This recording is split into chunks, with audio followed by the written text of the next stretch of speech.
Welcome back to Chartage. I am your today's mentor Orko.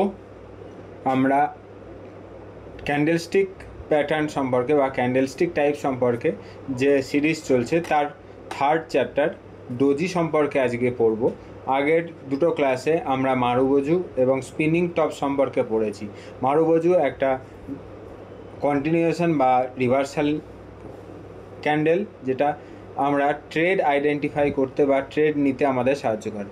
Spinning top হলো ছোট body, small body with small or similar size wick, মানে যে ছোট ছোট যে ক্যান্ডেলগুলো হয় সেটা হলো স্পিনিং টপ, এবং সেগুলো কি করে একটা কনসলিডেশন বোঝাতে সাহায্য করে।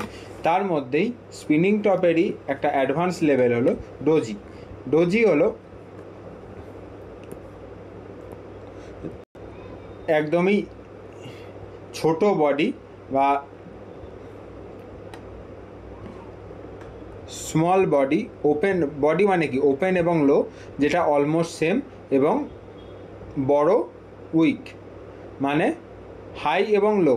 যেখানে ওপেন হয়েছে সকালে সেখানেই বিকেলে বা 3:30টার সময় ক্লোজ করবে, কিন্তু হাই লো ওপরে এবং নিচে থাকবে। ঠিক আছে, দেখতে সিমিলারলি দেখতে একটা প্লাস বা যোগ চিহ্নের মতো হবে, যে এটাই হলো ওপেন, ক্লোজ, ওপরে হাই, নিচে লো। ওকে, এই ধরনের যে ক্যান্ডেল প্যাটার্ন তাকে বলা হয় ডোজি। ঠিক আছে, আমরা এবার ডোজির যে থিওরি বা ডোজির যে ভেতরের সাইকোলজি সেটা সম্পর্কে আমরা একটু বোঝার চেষ্টা করব। Doji are very similar to the spinning top, it does not have a real body. এটার কোনো রিয়েল বডি নেই, মানে ওপেন লো অলমোস্ট সিমিলার। একদম হয়তো যদি 100 থেকে 105 যদি আমরা নিই, এক সেকেন্ড, আমরা যদি 100, 101, 102, 103, 104 এবং 105 ধরলাম আমরা 102 টাকায় ওপেন করেছে। ঠিক আছে, 102-এর ওপেনের পর নিচে এসছে 100 পর্যন্ত, উপরে গেছে 105 পর্যন্ত, নিচে এসে অলমোস্ট 102 এবং 3-এর মাঝে কোনো একটা জায়গায় ক্লোজ করেছে। ঠিক আছে, এবার এরকম যে তার ফলে যে ক্যান্ডেলটা তৈরি হবে সেটাকে আমরা বলবো কি ডোজি। ঠিক আছে, যেখানে বড় উইক থাকবে এবং একদমই ছোট একটা বডি থাকবে। সেটা হতে পারে 102 টাকায় ওপেন হয়ে 102-এই ক্লোজ করেছে, বা 102-এ ওপেন হয়ে 102.5-এ ক্লোজ করেছে, বা 102-এ ওপেন হয়ে 103-এ ক্লোজ করেছে। যদি 102-এ ওপেন হয় এবং 104-এ গিয়ে ক্লোজ করে তাহলে সেটা কিন্তু ডোজি নয়, সেটা হয়ে যাবে কিন্তু স্পিনিং টপ। বা 102-এ ওপেন হয়ে যদি 105-এ ক্লোজ করে সেটা কিন্তু ডোজি নয়, সেটা কিন্তু আমরা বলবো স্পিনিং টপ, বা এটাকে আমরা টাইপ অফ কিং ক্যান্ডেল বা মারুবোজু ক্যান্ডেলও আমরা বলতে পারি, কিংবা স্পিনিং টপ আমরা বলবো। ঠিক আছে, তাহলে আমরা এখান থেকে এরপরে দেখব যে classic doji suggest that the open price should be equal to close price with virtually non existence of real body. মানে রিয়েল বডি মানে যেটা ওপেন টু ক্লোজ সেটা কিন্তু থাকবে না। কিন্তু এরপরে যদি আমরা দেখি the upper and lower weeks can be of any length, মানে ওপরের এবং নিচের যে উইক সেটা যে কোনো সাইজের হতে পারে। However there is a wafer thin body, মানে ছোট একটা বডি থাকতেও পারে। Candle can be considered a doji. যদি একটা ছোট বডি এবং বড় উইকের যদি ক্যান্ডেল হয় সেটাকেও আমরা ডোজি হিসাবে ধরবো। The colour of the candle does not matter, মানে যদি বডিটা যদি ছোট হয়, সেটা একটা যদি এত বড় যদি লম্বা একটা উইক হয়, তার মাঝে বডি যদি ছোট হয়, সেটা গ্রিন বা রেড যাই হোক না কেন সেটা কোনো কিন্তু ফ্যাক্ট করে না। In case of wafer thin real body, what matters is the fact that open and close price are very close to each other. যদি এই ক্যান্ডেলের মধ্যে ওপেন এবং লো ওপেন এবং ক্লোজ এই দুটো যদি খুব কাছাকাছি হয় সেটাই ম্যাটার করে, আর অন্য কিছু না। The doji have similar implication of spinning top, whatever we learn of spinning top applies to dojis as well. আমরা যা কিছু স্পিনিং টপের যেটা সাইকোলজি, ডোজি সাইকোলজি সেম, যে বুল এবং বেয়ারের মধ্যে ফাইট হচ্ছে, না বুল জিতছে না বেয়ার জিতছে। এখানে ও ওপরের দিকে তুলছে বুল, নিচের দিকে নামাচ্ছে বেয়ার, কিন্তু শেষে দেখুন, এবার সাইকোলজিটা একটু বলি। এখানে ওপেন প্রাইসে যখন ওপেন হলো তখন আমরা ধরে নিলাম যে তখন সাপ্লাই বেশি ছিল এবং ডিমান্ড কম ছিল। সাপ্লাই বেশি থাকলে কী হবে, বাজারটা নিচের দিকে নামবে, বাজার নিচের দিকে এলো, এটা হলো আমাদের লো, ঠিক আছে। কিন্তু যখন নিচে নামলো তখন বুল এখানে ব্যাক করলো, মানে ডিমান্ড এলো বাজারে কোনো একটা কারণে। ডিমান্ড আসার ফলে কী হবে, এটা আস্তে আস্তে ওপরের দিকে উঠবে এবং ধীরে ধীরে অনেকটা ওপরে উঠলো, ঠিক আছে। ওপরে ওঠার ফলে একটা হাই তৈরি করলো, যেটা ওপেন থেকে বেশ কিছুটা দূরে। কিন্তু হাই তৈরি হওয়ার পরে আবার সাপ্লাই যারা ছিল, যারা এখান থেকে নিচে এনেছিল, তারা আবার ওপরের থেকে আবার টেনে ধীরে ধীরে নিচে নেমে নিয়ে এলো। তার ফলে আবার ক্লোজ করলো এখানে, সেটা হলো ক্লোজ। তার মানে না বুল বেয়ারকে জিততে দিচ্ছে, না বেয়ার বুলকে জিততে দিচ্ছে, মানে ডিমান্ড এবং সাপ্লাইয়ের একটা ইকুইলিব্রিয়াম চলছে। এবং ডিমান্ড এবং সাপ্লাই যখন ইকুইলিব্রিয়াম চলে, বা ডিমান্ড যতটা আছে সাপ্লাইও ততটা আছে, না ডিমান্ড বাড়লে সাপ্লাইও বেড়ে গিয়ে সেটাকে ইকুইলিব্রিয়াম করে দিচ্ছে। আবার যখন ডিমান্ডটা একদম কমে যাচ্ছে তখন সাপ্লাইটা কম করছে। এর ফলে কি হয়, বাজারে একটা কনসলিডেশন বা সাইডওয়েজ ফেজ তৈরি হয়ে যায়। তখন বাজারে যারা মোমেন্টাম ট্রেডার তাদের জন্য একটা উইক ফেজ বা ডাল ফেজ তৈরি হয়, ঠিক আছে।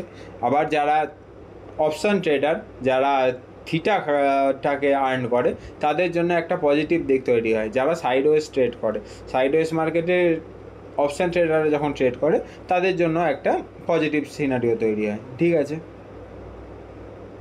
এবার আমরা দু একটা এক্সাম্পল দেখি যে ডোজি কী জিনিস। এখানে আমরা দেখছি যেখানে এই যে একটা small body with big candle wick, বড় বড় উইক আছে এবং ছোট ছোট বডি আছে। দিস ইজ দ্য ডোজি, এটা একটা ডোজি, ঠিক আছে। এখানে নিচে আমরা দেখছি দিস আর দ্য ডোজিস, ঠিক আছে। This is also a doji, this is also a doji. এখানেই আমরা মাল্টিপল ডোজি দেখতে পেলাম। This is also a doji, this can B A doji or spinning top. এটাকে আমরা ডোজিও বলতে পারি, এটাকে আমরা স্পিনিং টপও বলতে পারি, ঠিক আছে। এগুলোর ডোজি পার্টিকুলারলি, কিন্তু এগুলোর একটা আলাদা আলাদা নাম আছে, সেগুলো আমরা নেক্সট কিছু ক্লাসের মধ্যে পড়বো, ঠিক আছে। এখানে দেখুন মাল্টিপল স্পিনিং টপ এবং ডোজি আমরা এখানে দেখতে পাচ্ছি, multiple spinning top and doji. এখানে আমরা কিছু ডোজি দেখতে পাচ্ছি, এখানে দেখতে পাচ্ছি, ঠিক আছে। এবার আমরা প্র্যাকটিক্যালি কিছু দেখি যে নিফটির চার্টে লাস্ট এক বছরের মধ্যে কীভাবে তৈরি হয়েছে ডোজি। তারপর এক্সাম্পল আমরা এবার বেশ কিছু দেখে নিই। এটা আমরা back to নিফটির chart,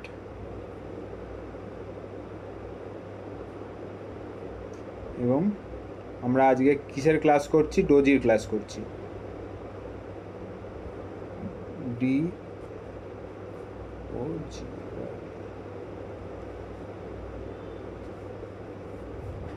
doji, sorry, যে ডোজি ক্যান্ডেলস্টিক, ঠিক আছে।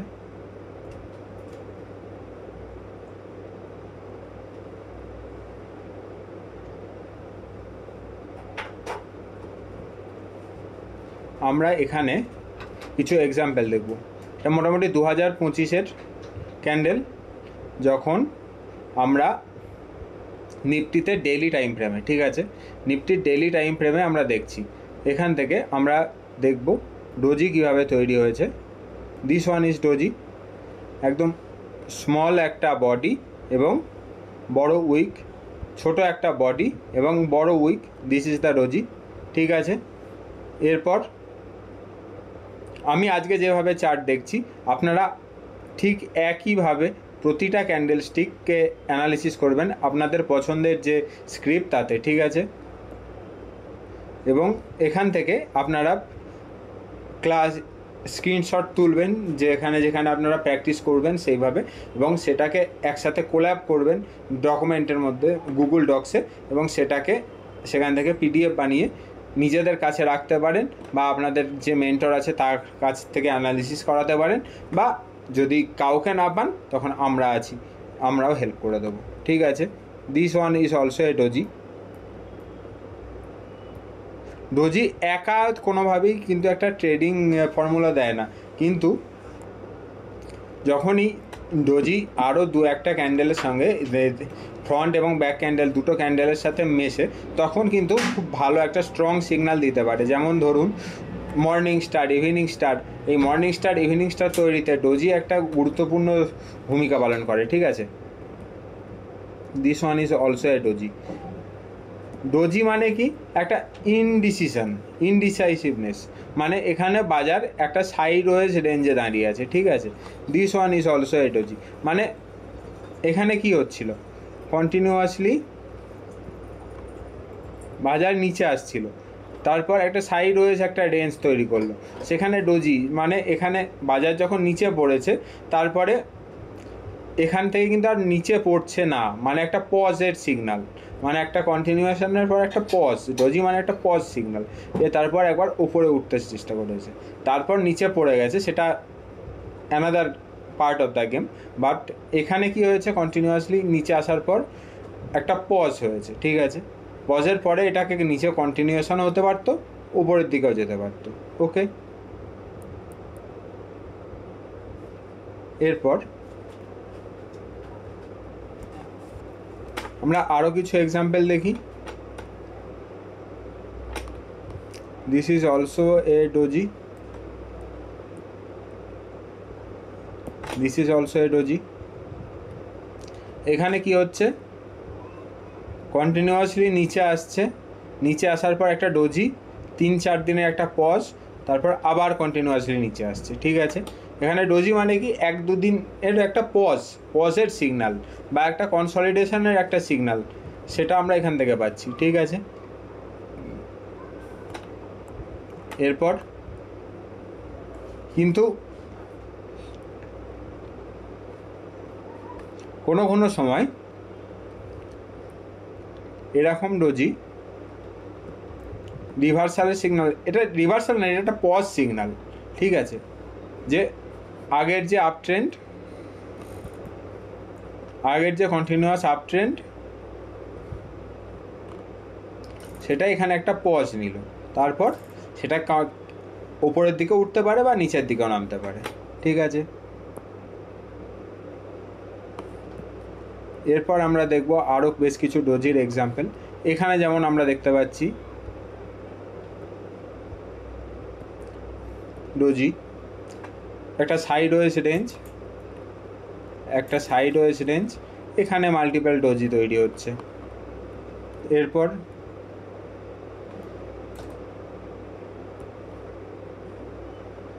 This is also a doji,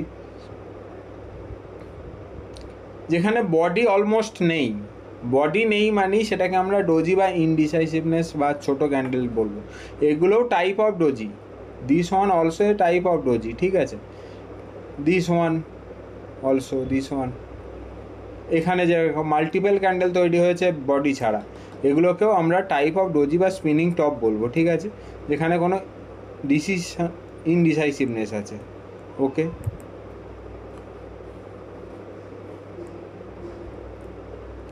কিন্তু এগুলো ম্যাক্সিমাম, সরি একটু আমার ভুল হয়েছে কারেকশান করতে, এখানে যেহেতু প্রাইস স্কেলটা একদমই ন্যারো ছিল, সেই জন্য এখান থেকে একটা আপনাদের জন্য একটা টিপস দিয়ে দিই, টিপস, যেটা হলো কোনো সময় প্রাইসের যে চার্ট বা যেটা স্কেল, এটা ওয়াইটা হলো প্রাইস স্কেল, এটাকে আপনারা কোনো সময় ন্যারো করবেন না, ঠিক আছে? ন্যারো করে অ্যানালিসিস করলে কিন্তু অনেক সময় একদম ন্যারো করে যদি অ্যানালিসিস করেন তাহলে সব কিছু ডোজি মনে হবে।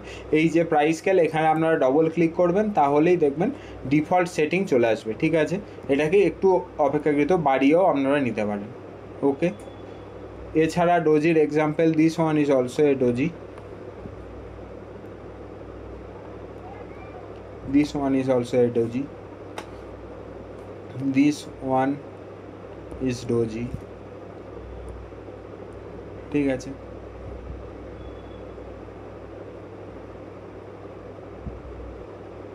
এরপর এখন এখানে আমাদের ইন্টারেস্টিংলি কন্টিনিউয়াসলি আপ, এখানে দুটো স্পিনিং টপ বা ডোজি টাইপ ক্যান্ডেল হয়েছে, তারপর কন্টিনিউয়াসলি আপ, তারপর দুদিনের পজ, এখানে ডোজি টাইপ দুটো ক্যান্ডেল হয়েছে, তারপরে আমরা দুদিন ধরে একটা ডাউন সিগন্যাল পাচ্ছি, ঠিক আছে? এইভাবে আমাদের অ্যানালিসিস করতে হবে ডোজি কি। ডোজি মানে হলো ছোট বডি এবং একদমই ছোট বডি এবং যে উইক সেটা অপেক্ষাকৃত বড় হবে। ডোজির নিজের কোনো সিগনিফিক্যান্স নেই, যেমন স্পিনিং টপেরও নেই, কিন্তু অনেকগুলো ডোজি যদি একত্র হয় তাহলে সেটা একটা কনসলিডেশন পেজ আমরা বলতে পারি। সেখান থেকে উপরের বা নিচের দিকে একটা কন্টিনিউ বা রিভার্সালের একটা মুভ আমরা দেখতে পারি, বা যখন আলাদা আলাদা মানে ট্রিপল ক্যান্ডেল স্টিক প্যাটার্ন, যেমন মর্নিং স্টার বা ইভিনিং স্টার, সেখানে ডোজির একটা ইম্পর্টেন্ট সিগনিফিক্যান্স আছে এবং সেখানে একটা রিভার্সাল প্যাটার্ন হিসেবে খুব ভালোভাবে কাজ করে, ঠিক আছে? আজকের মতো ক্লাস এই পর্যন্তই। ক্লাসটি অপেক্ষাকৃত ছোট হলো, কিন্তু সমস্ত ক্লাসগুলোকে মন দিয়ে করবেন এবং প্রতিটা ক্লাস, ক্যান্ডেলস্টিক এর ক্লাস হোক বা আগের ক্লাসগুলি ধরে ধরে একটি একটি করে একদম প্র্যাকটিস করবেন। প্রতিটা একটা চার্ট নিয়ে নিজেরা নিজেদের মতো, নিজের পছন্দের মতো যে কোনো একটা কাউন্টার বা একটা স্টক নিয়ে তাতে ডেইলি টাইম ফ্রেমে আপনারা অ্যানালিসিস করবেন। That is the most important thing. যে ক্লাসটি মন দিয়ে করছেন প্রতিটা ক্লাস, তার জন্য অসংখ্য ধন্যবাদ। আপনারা আশা করি বাংলায় এরকম ইন ডেপথ ক্লাস এবং টেকনিক্যাল অ্যানালিসিস ফ্রি অফ কস্টে খুব কমই পাবেন, এবং যেখানে আমরা অ্যাজ এ প্রফেশনাল ট্রেডার আপনাদের শেখাচ্ছি। আমাদের অ্যাজ এ চার্টের যে ফাউন্ডার আমি এবং মনোজ, আমাদের কোনো দিনই ইন্টেনশন ছিল না যে টেকনিক্যাল অ্যানালিসিস শিখিয়ে ইনকাম করব। আমাদের ইন্টেনশন ছিল যে আমরা নিজেরা, যেহেতু শুরুর দিনগুলিতে ওপেন সোর্স থেকে পড়ে তারপর আমরা নিজেদের ভিতটা তৈরি করেছি, আমাদেরও কিছু কন্ট্রিবিউট করা দরকার। সেজন্যই আমরা এখানে এই ক্লাসগুলিকে প্রতিদিন বানাচ্ছি, এবং আপনারা যদি মন দিয়ে প্র্যাকটিস করেন, মন দিয়ে ক্লাসগুলি করেন, তাহলে আমাদেরও ভালো লাগবে, আপনাদেরও ভালো লাগবে, এবং যদি একজনও যদি এখান থেকে একটুও হেল্প পায়, সেটাই আমাদের জন্য একটা বড় অ্যাচিভমেন্ট, ঠিক আছে? আপনাদের ভালো লাগুক বা ক্লাস খারাপ লাগুক, যেখানটা যদি বুঝতে না পারেন বা আপনারা যদি ভালো লাগে ক্লাস, অবশ্যই কমেন্ট করে জানাবেন, ঠিক আছে? কারণ সেটাই একমাত্র আমার সঙ্গে আপনাদের কানেকশানের গেটওয়ে। এবং মার্কেট সম্পর্কে কোনো রকম যদি ডাউট থাকে, আমাদের নির্দ্বিধায় জিজ্ঞাসা করতে পারেন। যে মার্কেটের কোনো জায়গায় কোনো যদি অসুবিধার মধ্যে থাকে, বা কোনো স্টক যদি ফেঁসে যায়, বা কোনো স্টক হয়তো অনেক দিন ধরে নেবো ভাবছেন, কিছু করতে পারছেন না, দেখুন আমরা অফিসিয়ালি কোনো রকম স্টক স্পেসিফিক অ্যাডভাইস প্রোভাইড করি না বা করবও না, কিন্তু ওভারঅল মার্কেটের যে সিনারিও বা টেকনিক্যাল অ্যানালিসিস বা মার্কেট কিভাবে শিখতে হয়, সেই অনুযায়ী আমরা একটা আলোচনা করতে পারি, ঠিক আছে? তো আজকের মতো ক্লাস এই পর্যন্তই। সবাই ভালো থাকবেন, সাবধানে থাকবেন এবং ক্লাসগুলি মন দিয়ে করবেন। বাই।